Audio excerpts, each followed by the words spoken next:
वृद्धावस्था के व्यथित जीवन के लिए हम खुद ही जिम्मेदार हैं। भगवान कृष्ण जब नंदगांव छोड़कर मथुरा गए तो फिर कभी नंदगांव लौट कर नहीं आए। यशोदा मैया और नंद बाबा के अलावा गोप गोपियों की हालत की आप कल्पना कर सकते हैं। फिर भी उन्होंने यथार्थ को स्वीकार किया और जीवन की आगे की राह जारी रखी। वृद्धावस्था की त्रासदी की अनेक घटनाएं सामने से गुजर चुकी हैं। उन्हें दोहराने का कोई अर्थ नहीं है। केवल एक घटना जो श्रीमती सुधा मूर्ति ने अपनी किताब में लिखी है वो समस्या समझने के लिए यथेष्ट है। हुआ यूं कि एक दिन जब वो अपने ऑफिस में अपना रोजाना का कार्य निपटा रही थीं, तब चपरासी ने आकर कहा कि दो लोग बिना किसी पूर्व अपॉइंटमेंट के उनसे मिलना चाहते हैं। उनमें से एक आदमी बहुत बूढ़ा और उसके चेहरे पर झुर्रियां पड़ी हुई हैं। दूसरा व्यक्ति एक प्रौढ़ उम्र का है। वे कह रहे हैं कि उनका मिलना बहुत जरूरी है और वे मिलकर ही जाएंगे। ये सोचकर कि हो सकता है कि उन्हें कोई बहुत खास और जरूरी काम हो, सुधा मूर्ति जी ने उन्हें अंदर बुला लिया। मध्य आयु के व्यक्ति ने बताया कि यह वृद्ध व्यक्ति उसे बस स्टैंड पर मिला और रो रहा था। शायद बहुत मुसीबत में है। उसका कोई देखभाल करने वाला नहीं है। वो कुछ आश्रय चाहता है, लेकिन उसके पास एक भी पैसा नहीं है। उस वृद्ध व्यक्ति के पास एक बैग भी था। सुधा मूर्ति जी ने बात को काटते हुए पूछा कि वे उनसे क्या चाहते हैं। उस प्रौढ़ व्यक्ति ने बताया कि आप इतना बड़ा सहायता का कार्य करती हैं तो इनकी सहायता कीजिए। सुधा मूर्ति ने उस वृद्ध व्यक्ति से पूछा, क्या तुम अकेले हो और कोई तुम्हारे साथ नहीं है? तुम्हारे परिवार का क्या हुआ? उसने जवाब दिया कि मेरा कोई नहीं है और रोने लगा। सुधा मूर्ति ने उस बूढ़े आदमी से कुछ और पूछताछ की तो उन्हें लगा कि वो सच बोल रहा है। सुधा मूर्ति एक वृद्धाश्रम को जानती थीं, जिसकी वे मदद भी करती थीं। उन्होंने उस वृद्धाश्रम को फोन किया और कहा कि मैं एक वृद्ध आदमी को भेज रही हूँ, उसको वहाँ जगह दे दीजिए और उसका खर्चा मेरा फाउंडेशन दे देगा। उस प्रौढ़ व्यक्ति ने कहा कि आप चिंता न करें, मैं खुद जाकर उस बूढ़े आदमी को वहाँ पहुँचा दूंगा और फिर अपने ऑफिस चला गया। इसके बाद दोनों चले गए और मैं अपने काम में लग गई। महीने में एक आध बार मैं उस वृद्ध से मिलने वृद्धाश्रम चली जाती थी कि वो ठीक ठाक तो है। वृद्धाश्रम वालों ने भी बताया कि वो ठीक है।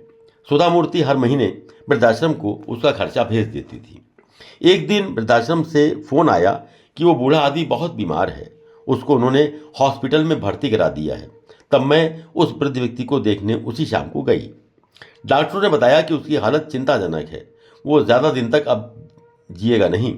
सुधा मूर्ति ने पूछा, क्या तुम्हारा कोई ऐसा व्यक्ति है जिससे तुम मिलना चाहोगे? तुम्हारे बच्चे ना सही, तुम्हारी बहन, भाई, भतीजा या मित्र? कांपते हाथों से उसने एक फ़ोन नंबर लिखा और मुझे दे दिया।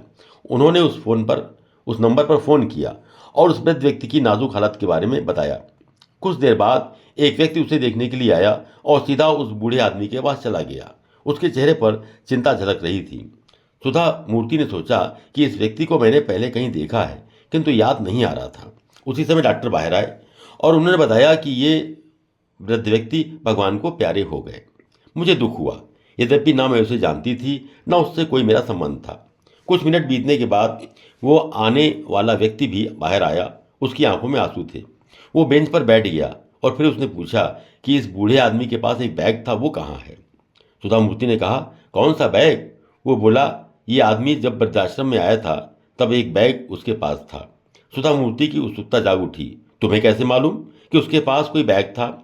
इसके बाद सुधा मूर्ति ने एक चपरासी को वृद्धाश्रम भेजा जो बैग लेकर आ गया, किंतु उन्होंने फिर उस आदमी से पूछा कि तुम इस थैले के बारे में कैसे जानते हो? वो हड़बड़ा गया और बोला कि मैं ही इसे वृद्धाश्रम छोड़ने गया था। सुधा मूर्ति ने पूछा कि तुम कौन हो और क्या रिश्ता है तुम्हारा? उसने बताया कि मैं इस वृद्ध का पुत्र हूं। सुधा मूर्ति को गहरा धक्का लगा और शायद हमें और आपको भी इसका एहसास होगा। अब सुधा मूर्ति को याद आ गया कि यही आदमी मेरे ऑफिस में इस वृद्ध व्यक्ति को छोड़ने आया था। सुधा मूर्ति ने कड़क कर पूछा, तुमने मुझसे झूठ क्यों बोला? तब उस आदमी ने अपनी कहानी सुना दी कि मेरी बहुत सारी समस्याएं थीं। मेरी पत्नी मेरे पिता को बिल्कुल पसंद नहीं करती थी और उसने कहा कि या तो मैं रहूंगी या तुम्हारे पिता, तब ये समस्या आपके द्वारा हल हो सकती है। तब मैंने आपसे भेंट की। सुधा मूर्ति ने कड़क कर फिर कहा कि हम उन आदमियों की सहायता करते हैं जो निराश्रित हैं, उन लोगों की नहीं जिनके अपने बच्चे होते हैं। जब आखिरी में बैग खोला गया तो उसमें पुराने कपड़े और दवाइयों के अलावा एक बैंक की पासबुक भी मिली।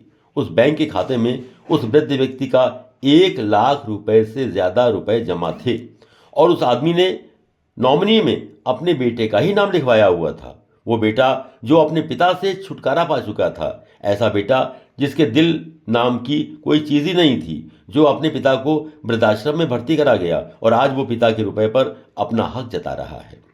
पाश्चात्य देशों में यहाँ वृद्ध व्यक्ति वृद्धाश्रम में मरते हैं तो वे ज़्यादातर अपना रुपया किसी वृद्धाश्रम को या अस्पताल को जिसने उनकी देखभाल की है उनको दे जाते हैं, जिससे दूसरे अन्य वृद्धों को भी फायदा मिल सके। वे अपना रुपया अपने बच्चों को नहीं देते, न ही बच्चे अपने माता पिता से ये आशा रखते हैं। ये कहानी सारी दुख दर्द से भरी वृद्धों की कहानी का मूर्त रूप है। ऐसी स्थिति से सम्मान से जीने का यही तरीका है कि आप आर्थिक रूप से अपने को सामर्थ्य बनाए रखें और साहस रखें और अपने मित्रों से संबंध रखें और स्वास्थ्य की खुद देखभाल करें। अपने जीवन को स्वतंत्र रूप से जिएं और आसक्ति में भी विरक्ति का भाव रखिए। सभी व्यक्तियों को इस कथानक में अपना भविष्य ढूंढना चाहिए।